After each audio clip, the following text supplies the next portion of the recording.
టాటరా classic రెటినాలకు world class treatment ఇప్పుడు మన భీరంగూడలో American laser eye hospitals.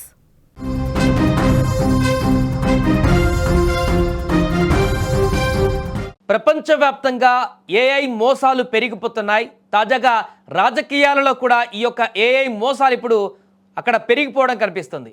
Fake వీడియోలు సృష్టించడమే కాదు, నాయకుల పేరిట ఫేక్ వీడియో కాల్స్ కూడా చేసి కార్యకర్తలనే బూరిడి కొట్టిస్తున్నారు. తాజాగా తెలుగు రాష్ట్రాలలో జరిగినటువంటి ఓ సంఘటన ఇప్పుడు సంచలనంగా మారింది. ఖమ్మం జిల్లాకు చెందినటువంటి రాజకీయ నేతలను ఓ వ్యక్తి నిండా మోసం చేశాడు. గత నెల 30న ఖమ్మం జిల్లా సత్తుపల్లిలో కొందరు తెలుగుదేశం పార్టీ నాయకులకు ఓ వ్యక్తి ఫోన్ చేశాడు. తాను దేవినేని ఉమా పిఏనని, సార్ వీడియో కాల్ చేస్తారని చెప్పాడు. కాసేపటికే ఉమాలా వీడియో కాల్ చేసి తెలంగాణలో టీడీపీ కార్యకర్తల పిల్లల చదువులకు సాయం చేయండంటూ 3 ఫోన్ నెంబర్లు పెట్టి డబ్బులు కొట్టించుకున్నారు. వారు 35,000 రూపాయలు పంపారు. ఈ నెల 7న దేవినేని ఉమా పేరుతో ఆ వ్యక్తి మళ్ళీ వీడియో కాల్ చేశాడు. తెలంగాణ స్థానిక సంస్థల ఎన్నికలలో బీఫామ్ ఇప్పిస్తానన్నాడు. మీతో చంద్రబాబు మాట్లాడతారని చెప్పారు. ఏఐతో చంద్రబాబు మాట్లాడినట్లుగా ఒక వీడియోను క్రియేట్ చేశారు అగంతకుడు. ఏం తమ్ముళ్ళు బాగున్నారా అంటూ పలకరించి కాసేపు మాట్లాడారు. వారు ఇదంతా నమ్మేశారు. పార్టీ అధినాయకుడే తమతో మాట్లాడారని సంతోషపడ్డారు, ఉప్పొంగిపోయారు. అదే ఆసరాగా చేసుకున్న మోసగాడు తర్వాత మళ్ళీ ఫోన్ చేసి అమరావతి వస్తే చంద్రబాబు వద్దకు తీసుకువెళ్ళి పార్టీ బీఫామ్లు ఇప్పిస్తానని కూడా ఈసారి నమ్మబలికాడు. విజయవాడలో ఓ హోటల్లో దిగమని ఉచిత సలహా కూడా ఇచ్చాడు.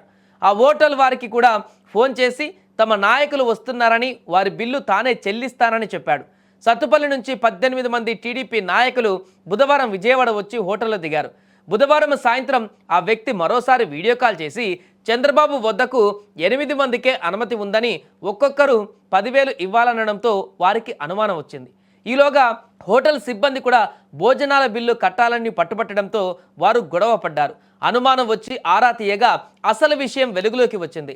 పోలీసుల సాయంతో దేవినేని ఉమాను సంప్రదించగా అతడు తాను ఎవరికీ ఫోన్ చేయలేదని క్లారిటీ ఇచ్చేశారు. దీంతో మోసపోయామని గ్రహించినటువంటి ఖమ్మం టీడీపీ నేతలు మెల్లగా ఇంటికి జారుకున్నారు.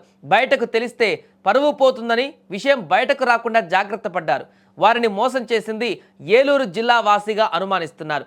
ఏఐ టెక్నాలజీ ఎంత ఉపయోగకరంగా ఉంటుందో, దాన్ని దుర్వినియోగం చేస్తే ఎంత ప్రమాదకరంగా మారుతుందో చెప్పడానికి ఈ యొక్క ఘటన నిదర్శనంగా మారింది. అంతేకాదు ఇప్పుడు రాజకీయాలలో ప్రచారాలలో కూడా ఈ యొక్క ఏఐ టెక్నాలజీని వాడడం వల్ల అసలు పార్టీ ఏ రకమైన హామీలు ఇస్తుంది, నాయకుడు ఏ రకమైనటువంటి భరోసా ప్రజలకు ఇస్తున్నాడు అనేటువంటి విషయానికి సంబంధం లేకుండా నాయకుడు ఫోటోతోటి ఆ నాయకుడు వీడియోని క్రియేట్ చేసి వేరే ఎక్కడో ఉన్నటువంటి నాయకుడు ఇక్కడ ఆ యొక్క హామీలు ఇచ్చినట్టుగా వీడియోని క్రియేట్ చేసి జనాలు నమ్మేటువంటి ఒక దుష్ప్రచారం అయితే జరుగుతున్నటువంటి సందర్భం కూడా ఉంది.